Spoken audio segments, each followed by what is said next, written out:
in this moment at least, I felt like a piece of artwork where people don't really look that deeply. Like in a museum, you kind of see the sculpture and you go, and walk on by, but then there's that one person or those few people that actually read the description and discuss and look at the backstory and are super into art, the art piece and the artist.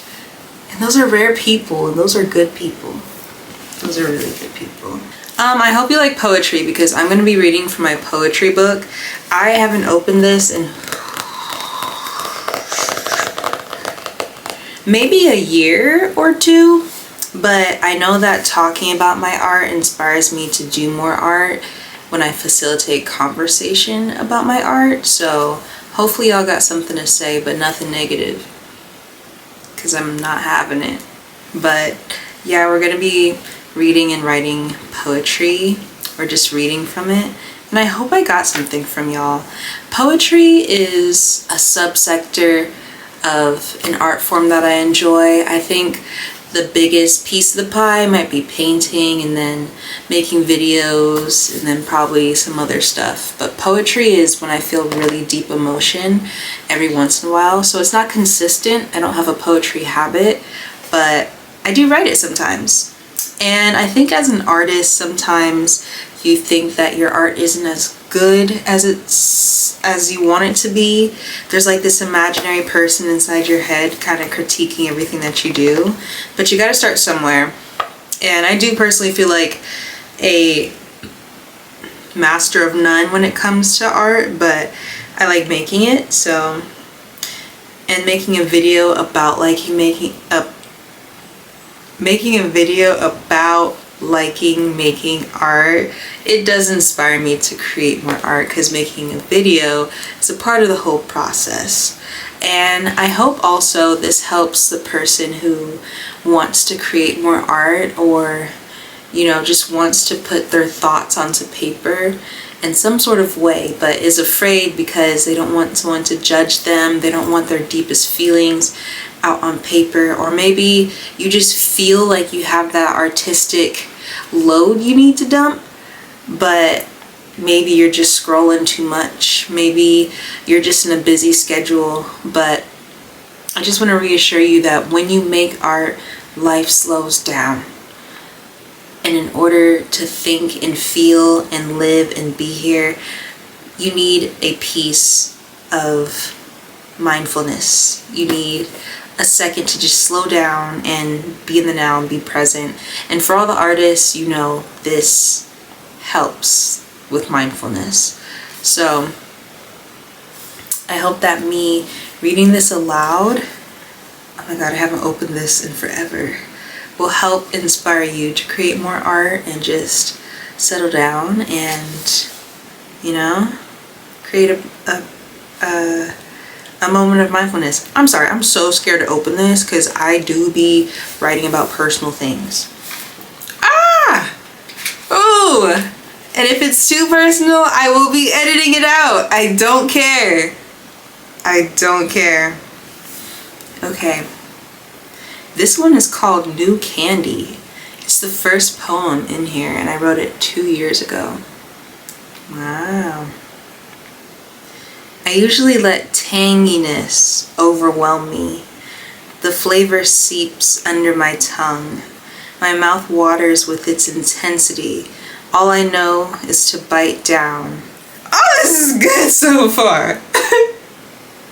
All I know is to bite down and imprint the cracks into the lining of my cheeks, until the syrup disappears from down my throat and into my heart as I suck the candy dry. But you taste like maple that doesn't surge through my body but sits on my tongue, warm and sweet, savory and sharp. As your lining melts away, your thin layers slice my tongue and cheek, and I realize I like the way it feels. I let your soft syrup fill my mouth and ooze down my throat, coating it with lust and desire.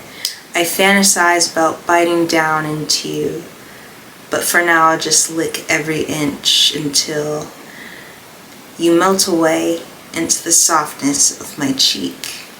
Oh, hey, that one's good. Hey, okay, this one has no title. Someone has yet to see the perfect love in me, my loyalty and presence, forever in essence. No one wants transparency. But I'll continue to be bold in a search for a hunger, for honesty, for someone not to hurt, to show it all. No boundaries, no walls, I'm only built to give you my all. My body bent around you, I'll build a fence around you and tear down your walls to give you my all. I'm only built to give you my all. Hey! Should we be talking about these on the way? Okay, let's go back to that first one. Dude. So that first one obviously is about having a lust and passion and desire. I should actually annotate this with who I'm talking about, but I'm actually glad that I didn't, because I don't know, I'm not sure if I want flashbacks. But that's freaking crazy because it's so Now let's talk about like the tanginess of the candy versus like the more molasses candy that I talk about. I think it's fun to have someone that, you know, feels sharp in your tongue. You know, you suck on a hard piece of candy and it kind of cuts you and you're like, ooh, it doesn't really feel good, but it makes you feel alive. But then there's also this slow burn of something that's safe for you, like maybe a caramel candy or just something that's gummy or softer. You know, it doesn't cut you, but there's still this deep sweetness that seeps into the sides of your cheeks. And I think that's what I'm talking about. Oh my God. Like, I don't want the sharp cuts. I don't want the hard candies and the crunching and the crackling. I want something sweet that lasts. Something that's chewy and good for my gums. Oh. Please let it be good for my gums. And then the second one, obviously, I think I might have had a serious anxious attachment style where you give a lot. If you've read the book Attached, then you'll know like the difference between the different styles. But you give a lot and then you get upset when someone else doesn't give as much as you do. And I think that's how I'd been feeling for a while, because I am prone to have a lot more to give, and that's my love language, and also to receive. And not many people have that love language, I've noticed. So when I give, and then someone's not, they don't have the capacity to give back, it kind of makes me resentful. And this is something that I've worked on and that I've grown from, but I still see traces of from time to time. But I've just learned that I love to give and not holding any expectations for anybody, that it just feels good to be a loving person. And you know, this poem was written kind of from a place of desperation, kind of like longing for someone, in a place of sadness. But I find myself often, when I hear myself speak about my feelings, that it comes from a place of love and just an endless cup to give. And it reminds me of my mom, because she has endless grace and she showed me pure, passionate, and deep love. And I just want to be like her when I grow up, you know, as loving and as caring as she is, and to give as she does. So when I give that to other people, I don't expect anything back from them. I just emulate what I see from my mother, which feels deep and it feels personal, and it feels more of a piece of who I am and less of something that I'm expecting from other people. Aww! Okay, next poem. Bliss. Okay, be serious. Alright, this is the next one. This one's called I Was Just Busy. Texting every day is like a vacuum, an echo chamber between you and drawn out stretches of overthought and pondering. What could be said with excitement paired with an expression uttered to create connection and mentioned within a minute is delivered coldly, bluntly, and matter-of-factly. Sometimes just delivered, sometimes forgotten. The days without text are power and presence. Presence in my own life is power, and only then I feel free. Free of the chains made of wonder about the gaps in someone else's patterns. Do they not value me enough to get back to me by the end of the day? Only when it is me creating the gaps do I understand. I was just busy. And I value you more, actually, and I can't wait until I see you in person again. Until I can see the creases near your eyes, the bend in your lips, the carefully placed spaces between your teeth when you smile, your blank stare as you relax your gaze and retreat into your thoughts, your tufts of hair both charcoal and golden, silky and reflective, coily and shiny in each lock, tightly wound meticulously and carefully like springs and packed densely together. The glow in your eye is 10 times more valuable than a vibration or a ping, or the glow of a phone screen. Please release me from the vacuum and catapult me back into life. I'm not ignoring you. I was just busy. Oh, I like that one. I love that one. I think that one is very relatable with the context of like desire for a more analog life, the digital overload of the life that we live in, and just wanting to be free of, the dependence on digital communication. I've never been a person that liked DMing, texting, messaging, all that stuff. Like, oh, they saw my story. Oh my gosh, they didn't view my story. Or I remember one time, it was the first time I ever woke up and felt behind in life when I opened my phone and the first thing I did was check Snapchat. That's how you know this is a long time ago. But apparently people are still on there. Anyways, I checked Snapchat and I checked everybody's stories.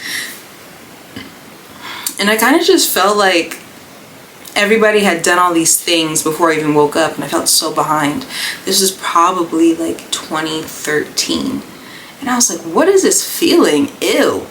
There was also a moment where one of my friends, I was talking to her about something that I did, and I just so happened to post it on Snapchat, and she was like, yeah, I already know, I saw your story. And I was like, because first of all, you stopping me in my tracks from me explaining a fun thing that I did. What the heck? 2, you don't know the full story. All I did was post a picture and you feel like you know. And I feel like that really disconnected the personal connection that we could have had by me sharing our story with her, with my expressions, with the creases in my eyes and the folds of my lips. And that was a very beautiful part in the poem. But yeah, I just feel like there's been this growing fatigue from digital communication that I've always had. And, when it comes to having friendships and relationships, I'd rather just see you in person. I'm the type of person to make a plan, and then, that plan could be a month out, check in the night before, and be there. I don't want to be like texting the whole time, because I feel like that strengthens the catch-up time when you actually meet in person. It's like, hey, how are you? I actually have no idea how you've been. I don't have any of my friends on my Instagram. I don't follow anyone online. I literally have friends that I just see every once in a while, and we catch up. And when we catch up on everything. And I guess you could text like whatever, but that's just not me. The time that I'm spending texting and worrying about, getting back to someone and all that, I could be living. I feel like, especially if I'm not into it, I feel like texting kind of just takes me out of my own life and out of my own space. And my goal is to just get y'all into my life so that we can both be deeply experiencing together and we don't have to be on our phones. Think about like the 1800s. They were literally sending letters and talking about I ain't heard from Billy in 5 months. I hope he's okay. Or you don't see your friend for a year, but like when you do, you do. Life happened before technology, and I know we all know that, and it's very simple, but yeah, that was my take on it, and it's so beautiful. And I'm actually gonna give myself props for writing that, because I'm sure in the moment I was like, oh, this isn't good, but it's not about being good. And I feel very re-inspired by reading the poetry that I've written in the past. Good job, me. Okay, this one does not have a title, and it's very short. I wholeheartedly believe I can start over with love. Now lovers don't have to look the same as lovers past. I'm open to all. New journeys, new people, new beginnings. I like that. Short, sweet, and I think it has a lot to do with when I switch my perspective on like the certain type that I have. You don't have to look for the same person to find the same love. Like, you can find it wherever. Love is a feeling. Love is not in a person. Love does not look a certain way. So I think it really changed me, changing the type that I had, because sometimes you can get stuck in this physical expectation for love, and like, oh, I only want him to be 6 feet and over, or I want him to look like this. But love can look however. It's more so about the feelings. So I love that I came to that conclusion through this poem.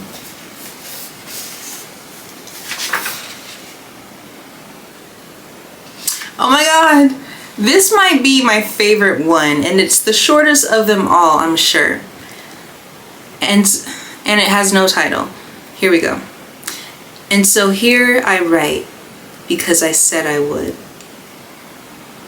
Please, please screenshot it, frame it, put it on the wall. Okay, next. This one seems kind of sad. Let's see. No title. There wasn't anything I could have done to make you love me less. You make me pick up the pieces and clean your growing mess. We're rhyming. Leave me for her, don't confide in me, just in your drink. Just know I'm fine now, better off than you think. Your calls don't go through anymore. You haven't heard my voice in years. You've learned your lesson.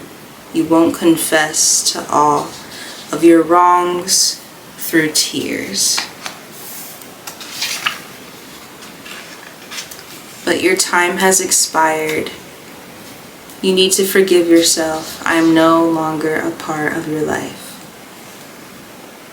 That's the end. Kind of like I'm the one that got away. You won't be seeing me again, but I hope you've learned your lesson. I think I was just feeling things, like sort of in a moment where I would want to send a message, but go ahead and write it down in a diary anyway. But don't send it. I feel like it was that kind of moment. Like, you won't ever be seeing me again, but they don't know that because you're not telling that to them directly. Next one. So exciting to have no type. The thrill of not knowing who could cast a spell over me. You have a smile that fills me with butterflies and a soul of 1,000 Julys, hot like summer. When you're near, my temperatures rise. I see the world when I look in your eyes. Just love. Just love. This one is called Misunderstood. Hey, we have a title. Sometimes I feel misunderstood, like my intentions are misinterpreted, like I'm being perceived as what can be seen in one particular moment, like artwork in a glass box, spotlight beaming down for each passerby, only to glance from afar or for a moment up close, then stroll on to the next. But then there's the one who may read the description, research the backstory, ponder on its meaning. Every once in a while, there is one who is touched by this sculpture in a glass box. When that happens, the vulnerability remains one side. I hear the oohs and the ahs, the critiques and opinions. I take it all in, very still, unjudgmental, but I'm never able to respond. Never able to describe the way I view this world uninterrupted. With art, its beauty speaks for itself. What does that last line mean? With art, its beauty speaks for itself, but inside the artwork feels misunderstood. I think that refers to, I think there's this concept of people not seeing deeper into others when they go about their world. Everyone's kind of in their own little world, only worrying about themselves, but it takes that one person to really see deeply and ask you, not just how are you really, I know that's kind of corny, but to ask the prying questions. When you say something, they ask deeper and want to know more. I think that's a rare person. And otherwise, in this moment at least, I felt like a piece of artwork where people don't really look that deeply. Like in a museum, you kind of see the sculpture and you go, and walk on by, but then there's that one person or those few people that actually read the description and discuss and look at the backstory and are super into art, the art piece and the artist. And those are rare people, and those are good people. Those are really good people. Here's another one, untitled. If I could take each moment we've spoken, that might be the title actually. Take every gaze, every touch, make a movie of these moments and watch it every day. I would be the producer and you the director. Our movie would have the build of a lifetime. Call me the scriptwriter too, since I document our every interaction. Your eyes are filled with life. When I look at you, I'm found. I feel grounded and present. When I look at you, I don't need anything. Your gaze could keep me full for days. I could listen to your voice and never need sleep again. Your skin like the lamp at my bedside table, glowing with enough warmth to cover me in the winter. I love how close we stand. The moment before we approach each other, it's like being drawn in like a magnet. I've never seen glasses fit so perfectly on someone's face, or a smile so bright that lights up a room. You have the cutest smile and the cutest wrinkles when you look at me with your whole face. Taking everything in, it makes me melt into a puddle on the floor. I remember everything about you. Your hair is the perfect shade.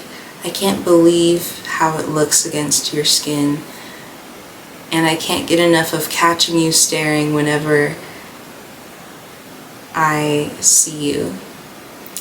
I think about you, and I can only imagine how good it would feel for you to speak, to sit across from you, to walk beside you, just us, to see how eager you are to make me happy, to hear even more of the thoughts you wear so freely on your sleeve. Thank you for sharing your flame. It's a flame I'll never forget.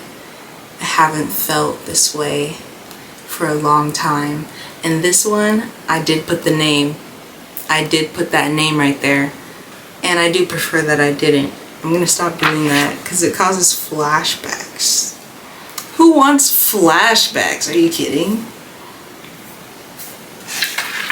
Ooh. Okay, there's more. But I don't want this video to be too long because I literally don't have enough space on my phone. Okay, one more. This one's really short and I love it. I love the short ones. No title. Squeezing lemons and reading are some of the greatest joys of this lifetime. And I think it's because both of those things make you so present. And I'm starting to realize that